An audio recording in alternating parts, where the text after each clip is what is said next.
All right, we're back with what is one of the most important novels in Italian literature history, and probably one of the most popular Italian novels of all time, and that is Giuseppe de Lampedusa's The Leopard. And we have a brilliant cover here. This is how you do minimalism. This epic green with the crown. We've got a great spine here.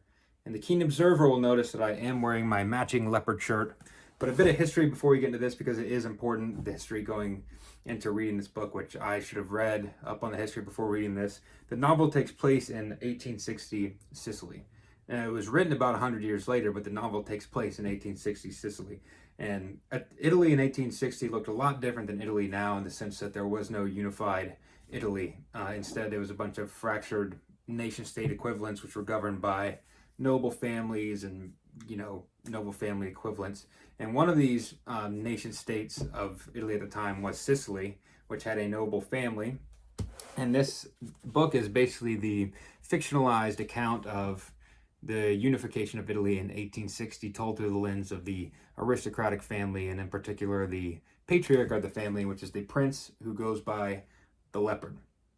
And the prince who goes by the Leopard he basically represents the old Italy, which is characterized by feudalism and characterized by the power of the noble families, the power of the church, but also a tradition of values, which in the context of 1860 Italy means more or less Catholicism.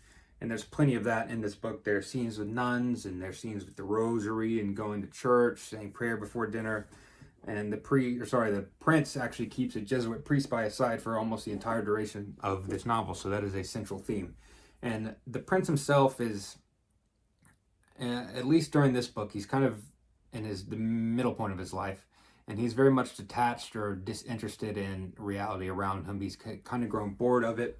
He's taken it upon himself to study astronomy. That is his great passion in life. Of course, he cares about his family and he cares about the people of Sicily, but as time goes on, he goes more and more, disillusioned by reality, and he becomes a dreamer, basically. And one of my favorite things about this book is how endearing the character is. And there is a character arc, because at the beginning, he's very flawed. He's kind of a philandering decadent, but as the novel goes on, he starts to think more and more about death, and he becomes essentially a dreamer, which I think is very endearing. And I think a lot of people who read this book will find him endearing, because a lot of people who read literature in the first place are dreamers. That's why, fiction novels appeal to them in the first place. But he, more or less characterizes old Italy, or at least I should say he represents old Italy and old Sicily. Now, during 1860, the revolution was basically so that they could establish a return to the free market economy, to get away from feudalism, establish democracy, even though it is portrayed as corrupt in this book with flawed elections and all that. But they want to establish democracy, free market economy, and do away with the power of the noble families and the church. And the second most important character after the prince, the Leopard, in this book is his nephew, Tancredi, who he treats as a son, and he actually likes Tancredi, his nephew, more than his birth son. And the story behind Tancredi is that his father squandered away their fortune. We don't really know how. He just kind of blew it all. And the prince takes it upon himself to adopt Tancredi as his own. And Tancredi ends up fighting for the rebels, for Garibaldi, for the new order of Italy. And essentially he is betraying his class and betraying his family. But the Leopard he's totally enthralled with his nephew. He likes that his nephew is very charming, he's very good with the ladies, and also commands respect from the men. He's very smooth, he's very savvy, kind of like the prince himself. And even though he fights against the family, basically, the prince likes him. And I think a large part of that is because Tancredi is like the prince. He is a dreamer. But instead of dreaming about the stars, he dreams about these higher ideals of democracy and free market economy and all of that. And he, as opposed to the prince, represents, of course, the new Sicily and new Italy, characterized by democracy and all that good stuff. So my favorite parts of this book, and the reason why I like this book so much, is the interaction between the prince, the Leopard, and his nephew, Tancredi.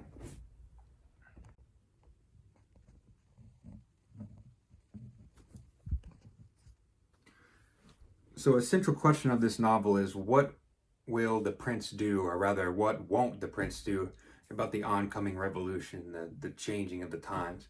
And the answer to that question is largely nothing. He is seemingly paralyzed by, I don't want to say apathy, because he does care about the people of Sicily and about his family, but He's paralyzed by an inactivity, which I think is closely related to the aforementioned disillusionment with reality.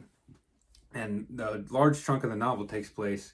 The prince takes his family and he wants to get away from the city and get away from all this drama with the war and the revolution, all that. He wants to get out in the hills of Sicily, out in the rural places, and do some hunting. And there's some beautiful passages about their trip from urban Sicily out to the rural Sicily. It's just some very pretty stuff about the Italian landscape. And if I did have an Italian wine with me, that's what I would be drinking, because it just makes me think of the rustic, the rural Italy, where they will have the vineyards and all that good stuff. But anyways, they go out into rural Italy, and all he wants to do is, like I say, he's a dreamer. He just wants to get out and go hunting and forget about all this and just do something that kind of transcends this banal reality for him. And when he gets there, his old friend is a term I use kind of loosely, but there's a guy that represents the nouveau riche, the people who have everything to gain from this revolution. The people, for instance, who have done well in private enterprise, or maybe they have potential to do well in private enterprise. And the character that he hangs out with in rural Sicily is this guy who has got rich in the last couple years. And if this revolution happens and there's a return to free market economy, he will, get way, richer than he already is. And something I've gathered when I've read not only this book, but other Italian books like Foucault's Pendulum by Umberto Eco, is that there's a certain nuance that Italians speak with. And of course, I'm sure this is, has to do with the dialect of different regions and stuff, but there's a certain nuance that is kind of lost in America as an American, but there's a certain nuance that they communicate with. And if you're someone who is an aristocrat and you've had hundreds of your families have been in power for hundreds of years, you of course excel at this. And that's the case for the prince. The way he communicates is almost like an art, and he kind of dances around topics, he dances around people, moving from one topic to another, and just the way he says sentences is kind of lofty. But this nouveau riche guy, he does not excel at all with his communication. He has all the money in the world, and of course he's pretty smart and cunning and all that stuff, but he lacks the class that the prince is very fond of. If someone exhibits class, then the prince immediately, looks up to them. And this guy is not very classy at all. He shows up to dinner wearing the wrong stuff. He says the wrong things at the wrong time. And it's kind of like a facepalm moment for the prince, where he's like, these are the people that's replacing me. This is the class that's going to replace the noble's family. And these people have no class at all. That's my favorite part of the book, is the interaction between the prince and the nouveau riche, the new class who's going to replace him. Another central theme in this book is death. As the prince gets older, he, of course, like the rest of us, has to come to terms with death. And not only the death of the aristocracy and the kind of dissolution of his family, or at least the power that his family holds, but his own death. And that's kind of like the so what of the novel. I keep asking myself this question, especially when I read these contemporary fiction novels, which can be very well written, very beautiful rented, very technically proficient writers. But at the end, I kind of have to ask myself, so what? And that's what the prince asks himself. And there's a great line, which is the most quoted line in this book. And it's when Tancredi is talking to the prince, and he says, the prince is basically wondering why Tancredi is betraying his class, betraying his family. And Tancredi says, look, I don't have the quote memorized, but he more or less says, things have to change in order for things to stay the same. So that's the kind of so what of this novel, is that eternal truth that sometimes things have to change on the surface so that the status quo beneath can remain the same. The noble families will just be replaced by these private free market entrepreneurs, and the priests within the church, the Catholic Church, will be replaced by, politicians who have their own tomes from which only they can decipher the truths, and they of course implement their own power onto the people, their own will onto the people. But also, that's an important quote, because that is kind of the bedrock on which the prince lays his inactivity. He can kind of justify him doing nothing about this revolution by saying, well, things will always be the same anyways. This won't affect me. This won't affect the Sicilians. It's always the same old crap over and over. And that resonates with people. That probably resonates with a lot of Italians now, and it probably resonated with a lot of Italians in 1950, whenever this book was published. And that brings me to the end of the book, which I'm not going to talk about explicitly at the end, but it definitely connects all these themes I've been talking about.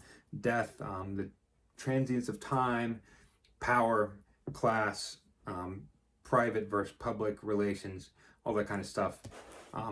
Beautifully written novel. There's some awesome passages and just sentences in here that you just read the sentence 4 or 5 times because it's so beautifully written. And this was posthumously published, so it's very unfortunate that Mr. Giuseppe de Lampedusa did not get to see the public reaction to his book and the fame and that it has gathered over the years. Strongly recommend. This is a 4.09 out of 5 for me, particularly because of the character of the Leopard and his interactions with his nephew Tancredi and with the nouveau riche, the new class who's replacing him. Tune for your time. Thank you. Sweet Mariona, long as I've known you, you were the apple of my eye, all the stars in my sky, I adore you. Sweet Mariona, from California to the heavens above, I can still feel your love growing stronger. Over the rainbow, I know that you know, whenever you cross my mind, the sun's gonna shine.